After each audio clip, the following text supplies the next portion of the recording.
Lake షోర్ mall నిన్న శనివారం వెళ్ళాము. మా ఇంటికి చాలా దగ్గరలో ఉందని అనుకోకుండా వెళ్ళాము. నేను, అమ్మ, నాన్న, మా బ్రదరు వెళ్ళాము. ఒక ట్రావెల్ బ్యాగ్ కొనాలి అని అంటే, ల్యాప్టాప్ కూడా పెట్టుకునే ఆప్షన్ ఉండి ఒక ట్రావెల్ బ్యాగ్ కొనాలి అని అంటే ఇంకా మాల్లో చూద్దాం అనుకొని వెళ్ళాము.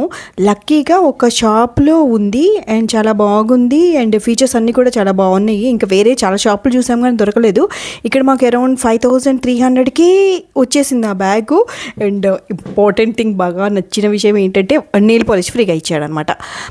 ఇంకా ఈ మాల్ ఆల్మోస్ట్ అన్ని మాల్స్ లానే అనిపించింది. నాకేం పెద్ద తేడాగా ఏం అనిపించలేదు. పెద్ద పెద్ద పెయింటింగ్స్ ఉన్నాయి అండ్ కొత్త మాల్ అవ్వడం వల్ల లేదంటే ఇయర్ ఎండ్ అవ్వడం వల్ల తెలియదు కానీ ఆఫర్స్, డిస్కౌంట్స్ అయితే ఉన్నాయి. ఇంకా వ్యాలెట్ పార్కింగ్ ఉంది. బట్ వీక్ డేస్ అయితే 150 రూపీస్ అంట, వీకెండ్స్ అయితే 200 రూపీస్ అంట అండ్ టూ వీలర్స్ అయితే ఫ్రీ అంట. ఇంకోటి ఇది ఏంటంటే మెట్రో నుంచి డైరెక్ట్గా ఈ మాల్కి వెళ్ళడానికి అయితే, మెట్రో స్టేషన్ నుంచి డైరెక్ట్గా ఈ మాల్కి వెళ్ళడానికి అయితే ఒక వే ఉంది. అండ్ బయటకు వచ్చేటప్పుడు మటుకు ఒక చిన్న సందు నుంచి మన వెహికల్ని బయటికి తీసుకురావాలి. అది నాకు కొంచెం ఇబ్బందికరంగా అనిపించింది. And it's fine. Okay, thank you.